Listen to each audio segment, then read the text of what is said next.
Radio Tehran, শুরু হচ্ছে বিশ্ব সংবাদ।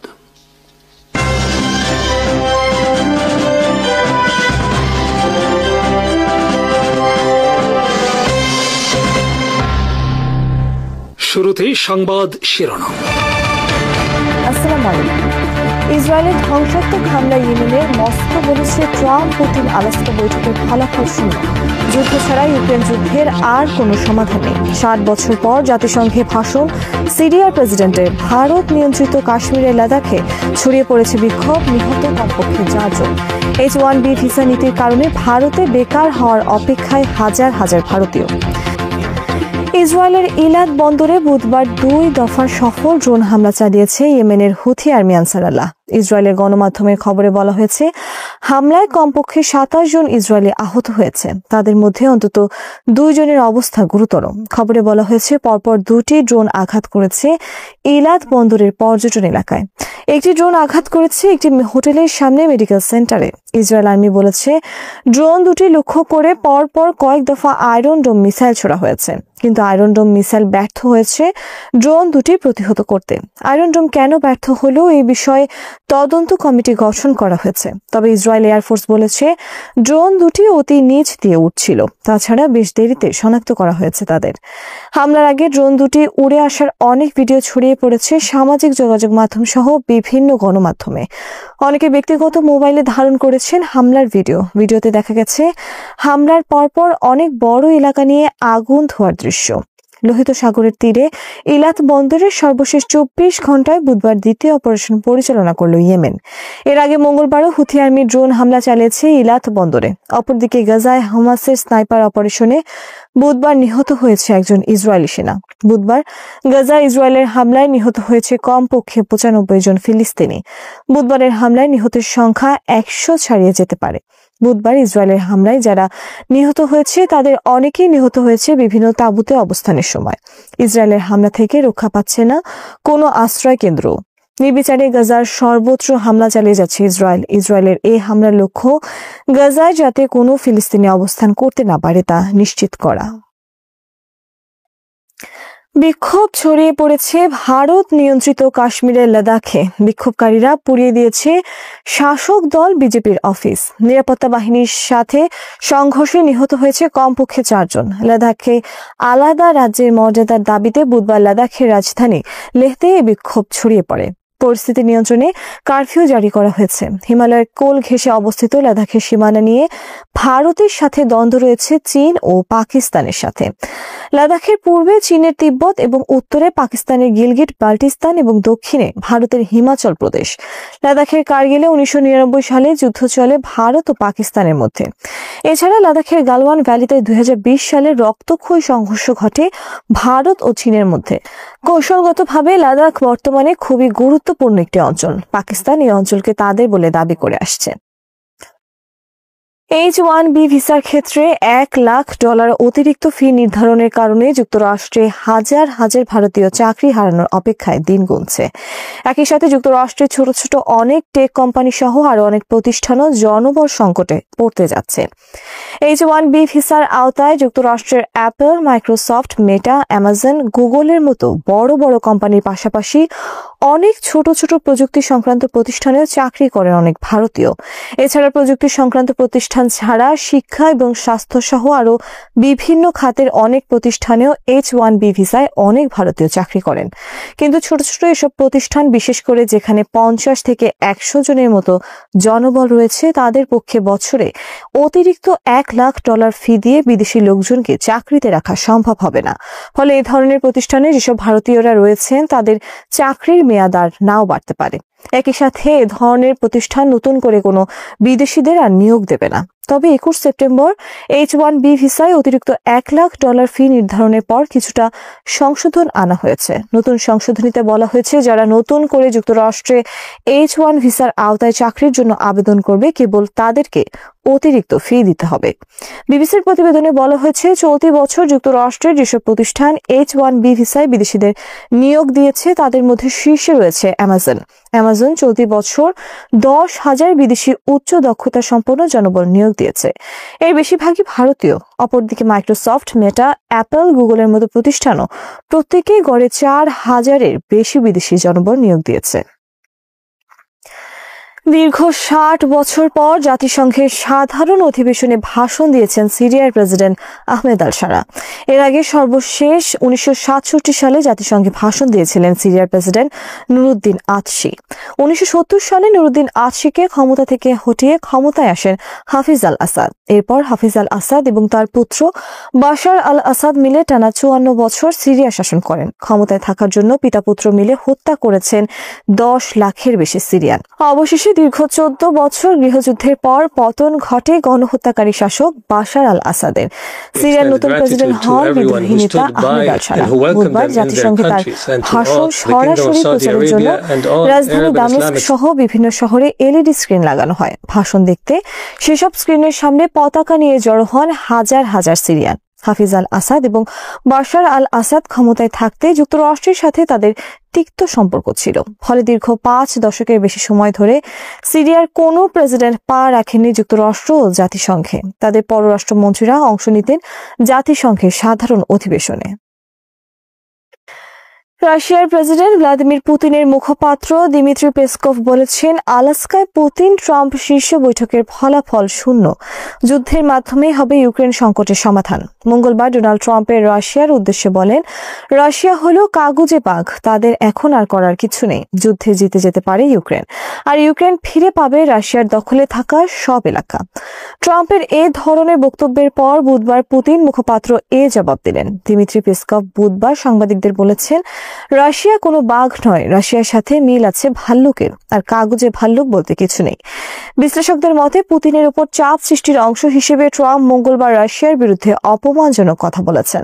ট্রাম্পের আপত্তিকর মন্তব্যের পর বুধবার নিউ ইয়র্কে জাতিসংঘ ভবনে রাশিয়ার পররাষ্ট্রমন্ত্রী সার্গেই লাভরভের সাথে বৈঠক করেছেন যুক্তরাষ্ট্রের পররাষ্ট্রমন্ত্রী মার্কো রুবিও। আলাস্কায় ট্রাম্প পুতিন বৈঠকের পর এটি দুই দেশের মধ্যে শীর্ষ কর্মকর্তা পর্যায়ের বৈঠক। ইউক্রেন প্রেসিডেন্ট ভ্লাদিমির জেলেনস্কি বলেছেন, পুতিনকে থামানো না গেলে রাশিয়া ইউক্রেন যুদ্ধকে আরো বড় পরিসরে ছড়িয়ে দেবেন। যুদ্ধকে তিনি ইউরোপের আরো গভীরে নিয়ে আসবেন। ইউরোপ যদি এখনই সম্মিলিতভাবে রাশিয়াকে না থামাতে পারে, তাহলে ইউরোপের অন্যান্য দেশও রাশিয়া দ্বারা আক্রান্ত হবে। জেলেনস্কি বলেন, মনে রাখবেন, ইউক্রেন রাশিয়ার প্রথম শিকার মাত্র। বুধবার জাতিসংঘ সাধারণ অধিবেশনে একথা বলেন জেলেনস্কি। ইউরোপ সহ পশ্চিমাদের প্রতি আহ্বান জানান সম্মিলিতভাবে রাশিয়াকে মোকাবেলায় এবং ইউক্রেনের পাশে দাঁড়ানোর জন্য। বিশ্বমানচিত্রে একবারে কণ্ঠস্বর গড়িয়েও থাকলো কাঁপন, কিন্তু ইরান নড়বড়ে হয়নি। চাপ বাড়লে তারা পিছিয়ে যায় না, বরং আরো শক্ত হয়ে ওঠে, এবং সেটাই বাস্তব। ইরানের সর্বোচ্চ নেতা আয়াতুল্লাহ খামেনি সম্প্রতি স্পষ্ট ভাষায় বলেছেন, যুক্তরাষ্ট্রের সঙ্গে সরাসরি কোনো আলোচনা হবে না। তার যুক্তি সহজ, আমেরিকা আলোচনার আড়ালে নিজের সত্য চাপিয়ে দেবে। খামেনি বলেন, যদি কোনো জাতি ভয়ে বা চাপের সামনে নত হয়ে আলোচনা করে, তবে সেটি শেষ হতে জানে না। আজ পারমাণবিক বিষয়ে দমে গেল, কাল ক্ষেপণাস্ত্র বা অন্য ক্ষেত্রে দমানো শুরু হবে। এই অবস্থান এসেছে এমন এক সময়ে যখন আন্তর্জাতিক পরিমণ্ডলে ইরানের পারমাণবিক কর্মসূচিকে ঘিরে উত্তেজনা বাড়ছে। জাতিসংঘ নিরাপত্তা পরিষদে 19 সেপ্টেম্বর যে প্রস্তাব পাশ হয়েছে, তাতে ইরানের ওপর অর্থনৈতিক নিষেধাজ্ঞা পুনর্বহালের সম্ভাবনা খোলা রাখা হয়েছে। যদি কয়েকদিনের মধ্যে কোনো বড় চুক্তি না হয়, তাহলে 28 সেপ্টেম্বর থেকে ইউরোপীয় নিষেধাজ্ঞাগুলো পুনরায় চালু হতে পারে, যেগুলো 2015 সালের ঐতিহাসিক চুক্তির আওতায় প্রত্যাহার করা হয়েছিল। ইরানের কূটনৈতিক ও কড়া কণ্ঠস্বর একসাথে দেখা গেছে। এদিকে ইরানের পররাষ্ট্রমন্ত্রী আব্বাস আরাকচি জার্মানি, ফ্রান্স, যুক্তরাজ্য ও ইউরোপীয় ইউনিয়নের পররাষ্ট্র নীতি প্রধানের সঙ্গে বৈঠক করেছেন। আলোচনার মূল বিষয় ছিল ভবিষ্যৎ নিষেধাজ্ঞা ও পরিদর্শকদের প্রবেশাধিকার। পশ্চিমা দেশগুলো বলছে, ইরান যদি তার পারমাণবিক কার্যক্রম সীমিত না করে অথবা আন্তর্জাতিক পরিদর্শকদের প্রবেশাধিকারে বাধা দেয়, তবে নিষেধাজ্ঞা স্থগিত রাখা হবে না।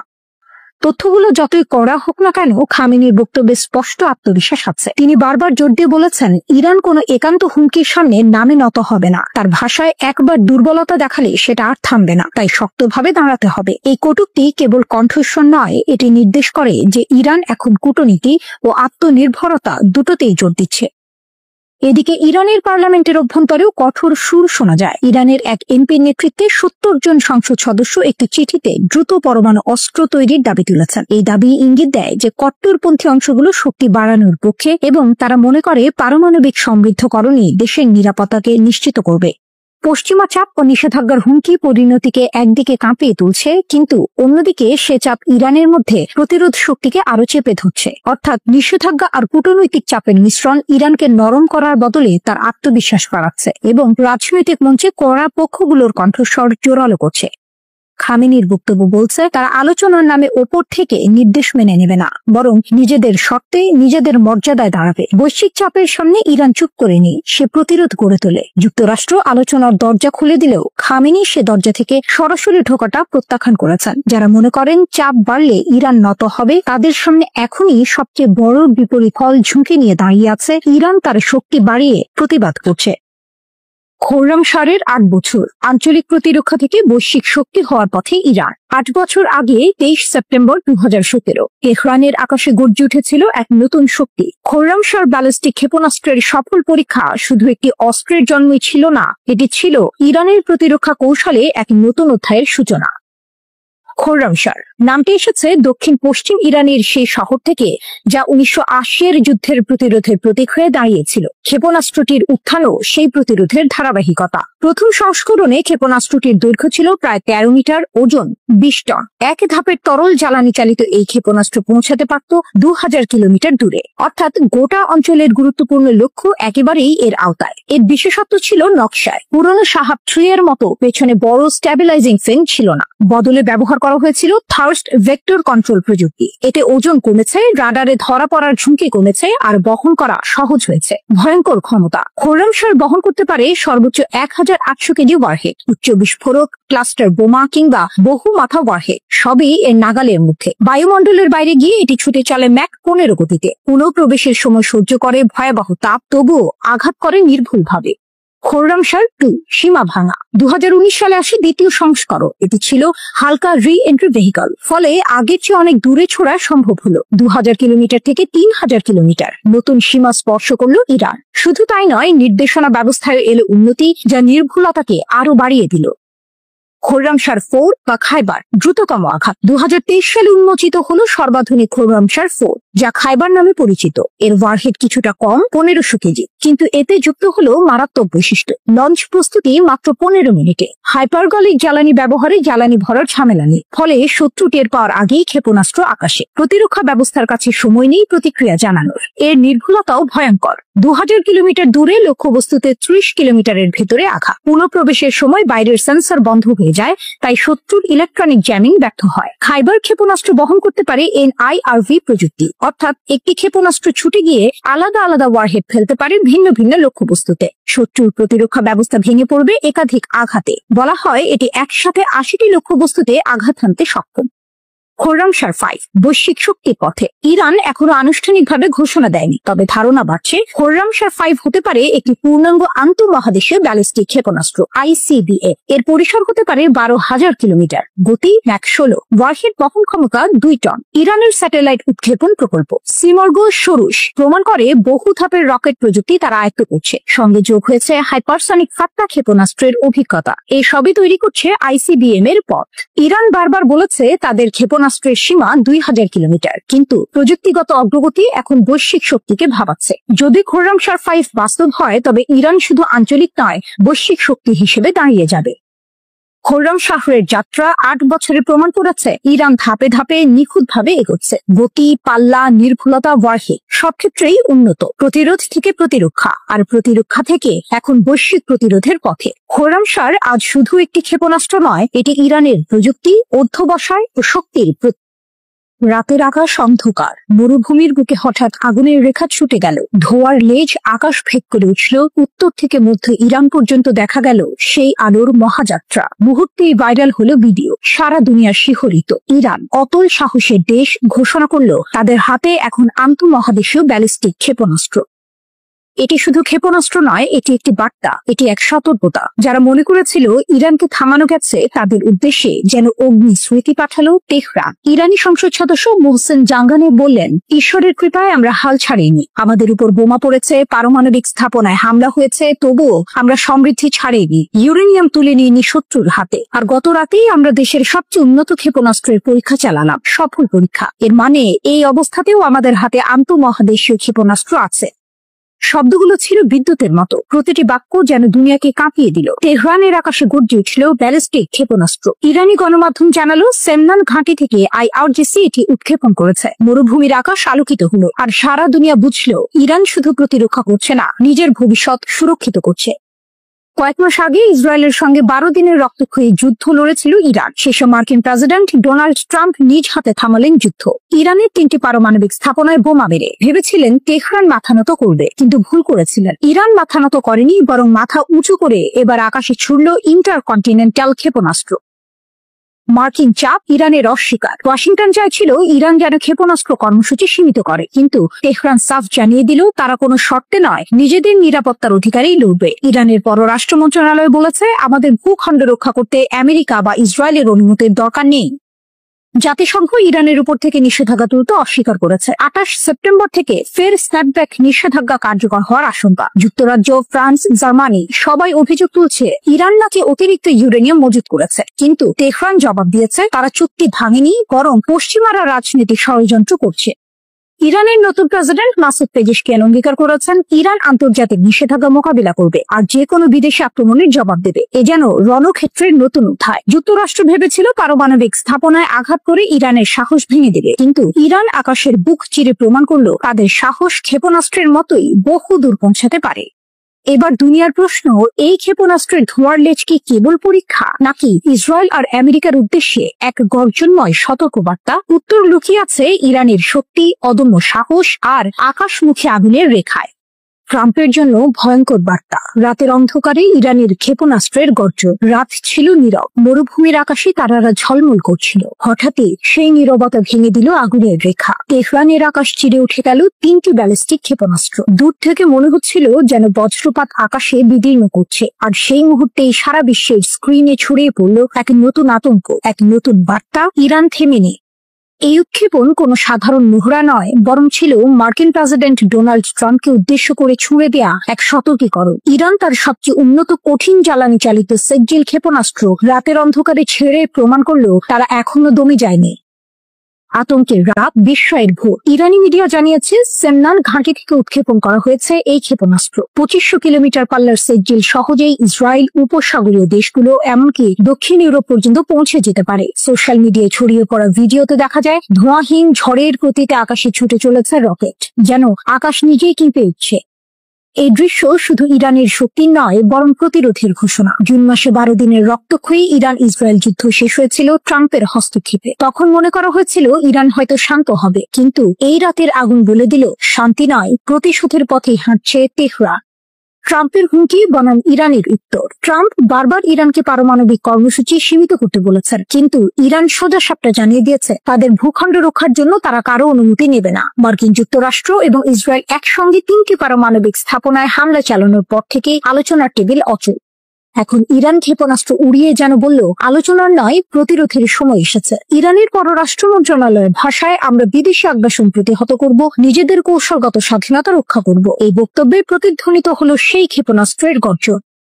স্ন্যাপব্যাকের ছায়া, তবুও দৃঢ় ইরান। জাতিসংঘ ইতিমধ্যে ইরানের উপর থেকে নিষেধাজ্ঞা প্রত্যাহারের প্রস্তাব নাকচ করেছে, আর মাত্র কয়েকদিনের মধ্যে 28 সেপ্টেম্বর আবার চালু হবে পুরনো সেই স্ন্যাপব্যাক নিষেধাজ্ঞা। যুক্তরাজ্য, ফ্রান্স, জার্মানি বলছে ইরান ইউরেনিয়াম মজুত বাড়িয়ে চুক্তি ভঙ্গ করেছে, কিন্তু তেহরান পাল্টা জানায় তারা এখনো মূল চুক্তির প্রতি প্রতিশ্রুতিবদ্ধ। কিন্তু প্রশ্ন হচ্ছে, যে দেশ রাতের অন্ধকারে আকাশ কাঁপিয়ে সেজ্জিল ক্ষেপণাস্ত্র ছুঁড়তে পারে, তাকে কি সত্যিই থামানো যাবে নিষেধাজ্ঞার কাগজে শৃঙ্খলে? ইরান এই পরীক্ষার বিষয়ে মুখ খোলেনি, যেন অন্ধকারের ভেতর লুকিয়ে রেখেছে আসল কৌশল। কিন্তু বাস্তবে সেটি তাদের সবচেয়ে বড় বার্তা। নীরবতা মানে দুর্বলতা নয়, বরং সেটা এক অদৃশ্য হুঙ্কার। বিশ্ব আজ বুঝতে পারছে ইরান শুধু প্রতিরোধ করছে না, বরং যুদ্ধক্ষেত্রের নিয়ম নতুন করে লিখছে। ট্রাম্প যেখানে নিষেধাজ্ঞার শিকল পরাতে চাইছেন, তেহরান সেখানে আকাশে আগুন ছুঁড়ে দেখাচ্ছে তাদের থামানো সহজ নয়। কাতারে বোমা হামলার পর সৌদি আরবের বিস্ফোরক ঘোষণা, পাকিস্তানের সাথে পারমাণবিক ঢাল চুক্তি, মধ্যপ্রাচ্যের আকাশে যেন নতুন এক বজ্রপাত। কাতারে ইসরায়েলের বোমা হামলার কয়েকদিনের মধ্যেই সৌদি আরব এমন এক পদক্ষেপ নিল যা পুরো বিশ্ব রাজনীতিকে কাঁপিয়ে দিল। রিয়াদের রাজপ্রাসাদ থেকে ঘোষণা এলো সৌদি আরব পারমাণবিক অস্ত্রধারী পাকিস্তানের সাথে একটি ঐতিহাসিক প্রতিরক্ষা চুক্তি স্বাক্ষর করেছে। আর এই চুক্তির মূল শর্ত, এক দেশের উপর আগ্রাসন মানেই উভয়ের উপর আগ্রাসন। এ যেন এক সরাসরি হুঁশিয়ারি, শুধু ইসরায়েলের দিকেই নয় বরং মার্কিন যুক্তরাষ্ট্রের প্রতিও। কারণ এতদিন সৌদি আরবের নিরাপত্তার মূল ভরসা ছিল ওয়াশিংটনের প্রতিশ্রুতি, কিন্তু কাতারে ইসরায়েলি হামলা প্রমাণ করলো সেই ভরসা আসলে কতটা ভঙ্গুর। আর সেই আস্থার ফাঁকে উঠে এলো পাকিস্তানের নাম। পাকিস্তান বিশ্বের একমাত্র মুসলিম দেশ যার হাতে আছে পারমাণবিক অস্ত্র। একদিকে মার্কিন যুক্তরাষ্ট্রের মিত্র, অন্যদিকে ভারতের প্রতিদ্বন্দ্বী। এবার সেই ইসলামাবাদের সাথে হাত মিলিয়ে সৌদি আরব গড়ে তুলল পারমাণবিক ঢাল। চুক্তি অনুযায়ী যদি সৌদি আরব বা পাকিস্তানের যে কোনো একটি দেশ আক্রান্ত হয়, অন্যটি পূর্ণ শক্তি দিয়ে প্রতিরোধ করে তুলবে। শুধু তাই নয়, প্রয়োজনে ব্যবহার করা হবে প্রয়োজনীয় সব ধরনের সামরিক উপায়। এমন সিদ্ধান্তে হতবাক শুধু ইসরায়েল নয়, বিস্মিত হয়েছেন মার্কিন প্রেসিডেন্ট ডোনাল্ড ট্রাম্পও। কারণ Saudi crown prince Mohammed bin Salman MBS এই চুক্তি স্বাক্ষরের পরেই ওয়াশিংটনকে খবর দিয়েছেন। অর্থাৎ মার্কিন চাপের তোয়াক্কা না করে সৌদি নিজের মতো করে পথ বেছে নিয়েছে। চুক্তির ঘোষণা দিতে গিয়ে সৌদি কর্মকর্তারা বললেন, এই চুক্তি আমাদের যৌথ নিরাপত্তার প্রতিশ্রুতি। এটি কেবল আমাদের নয়, গোটা অঞ্চলের জন্য শান্তি ও নিরাপত্তা নিশ্চিত করবে। কিন্তু টুইস্ট এখানেই, সৌদি আরব নিজের পারমাণবিক কর্মসূচি নেই বলেই বরাবর দাবি করে এসেছে। অথচ MBS এর আগেই হুঁশিয়ারি দিয়েছিল, ইরান যদি পারমাণবিক অস্ত্র তৈরি করে তবে আমরাও বসে থাকবো না। এখন পাকিস্তানের সাথে এই চুক্তি যেন সেই হুমকিরই বাস্তব রূপ। যদিও সৌদি কর্মকর্তারা এখনো বলছেন তারা পারমাণবিক অস্ত্র বিস্তারের বিপক্ষে। বিশ্লেষকরা বলছেন এই চুক্তি 2 বছরেরও বেশি সময় ধরে নীরব আলোচনার ফল, আর এর পেছনে রয়েছে এক কৌশলগত ভারসাম্য। পাকিস্তানের সাথে পারমাণবিক প্রতিরক্ষা জোট গড়লেও রিয়াদ একই সাথে ভারতের সাথেও সম্পর্ক মজবুত করছে। ভারত সৌদি আরবের দ্বিতীয় বৃহত্তম বাণিজ্য অংশীদার। সম্প্রতি নরেন্দ্র মোদী রিয়াদ সফরে গিয়েছিলেন, যেখানে প্রতিরক্ষা, জ্বালানি ও পর্যটন সহ বিভিন্ন খাতে সহযোগিতা বাড়ানো হয়েছে। তাহলে সৌদির আসল খেলা কি? একদিকে পাকিস্তানের সাথে প্রতিরক্ষা চুক্তি, অন্যদিকে ভারতের সাথে বাণিজ্য জোট। একদিকে মার্কিন ঘাঁটির নিরাপত্তা, অন্যদিকে মার্কিন প্রতিশ্রুতির প্রতি অবিশ্বাস। সব মিলিয়ে সৌদি আরব আজ ঘোষণা করছে, আমরা আর কারো ছায়া নয়, নিজেদের শক্তিতেই এগোবো। গালফ রাজনীতিতে এ যেন এক নতুন অধ্যায়। কাতারে বোমা পড়ার পর যে ভয় ছড়িয়েছিল, এবার সেই ভয়কে ঢাল বানিয়ে সৌদি তৈরি করলো এক বিস্ফোরক বার্তা। আগ্রাসনের দিন শেষ, এখন প্রতিরোধের যুগ। বিশ্বে কে কোন দেশকে পারমাণবিক শক্তি দিয়েছে, নিউক্লিয়ার অস্ত্র, যা একদিন পৃথিবীকে শেষ করে দেওয়ার ক্ষমতা রাখে, তার ইতিহাস শুরু হয়েছিল এক অন্ধকার মুহূর্ত থেকে। 1945 সালে প্রথমবারের মতো পরমাণু বোমা ফেলা হয়েছিল জাপানের হিরোশিমা ও নাগাসাকিতে। তখন থেকেই বিশ্বে পারমাণবিক অস্ত্রের অস্তিত্ব শুরু। কিন্তু প্রশ্ন হলো, কিভাবে এই শক্তি বিশ্বের হাতে পৌঁছলো?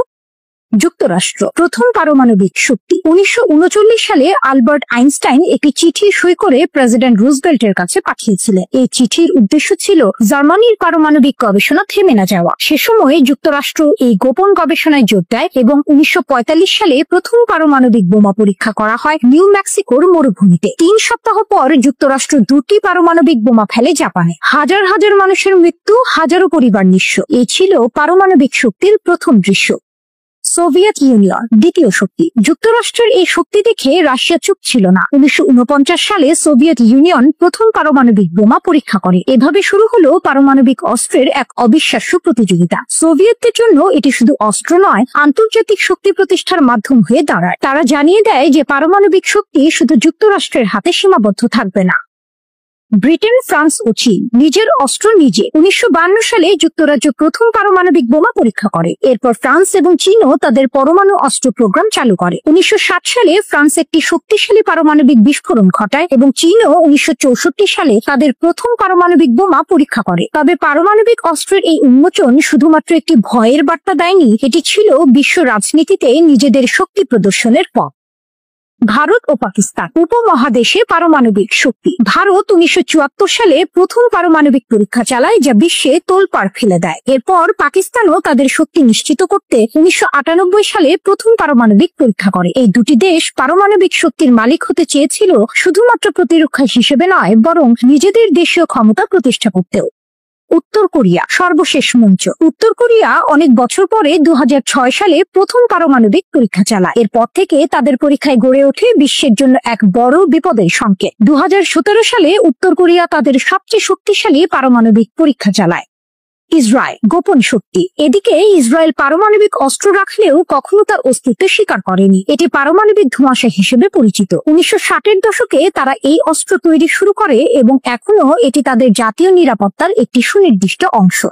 এখন বিশ্বে মোট 9টি দেশ পারমাণবিক অস্ত্র রাখে: যুক্তরাষ্ট্র, রাশিয়া, চীন, যুক্তরাজ্য, ফ্রান্স, ভারত, পাকিস্তান, উত্তর কোরিয়া এবং ইসরায়েল। কিন্তু এই অস্ত্রের মালিকানায় সামনের দিকে যে দেশগুলো চলে আসতে পারে তা নিয়ে সবাই সন্দেহ করছে। ইরান, সৌদি আরব, দক্ষিণ কোরিয়া, জাপান, এই দেশগুলো পারমাণবিক অস্ত্র তৈরির দিকে পা বাড়াতে পারে যদি পরিস্থিতি বদলায়। শ্রোতা বন্ধুরা, বিশ্ব সংবাদে এই ছিল আমাদের সর্বশেষ আয়োজন। সঙ্গে থাকার জন্য আপনাদের সবাইকে অসংখ্য ধন্যবাদ।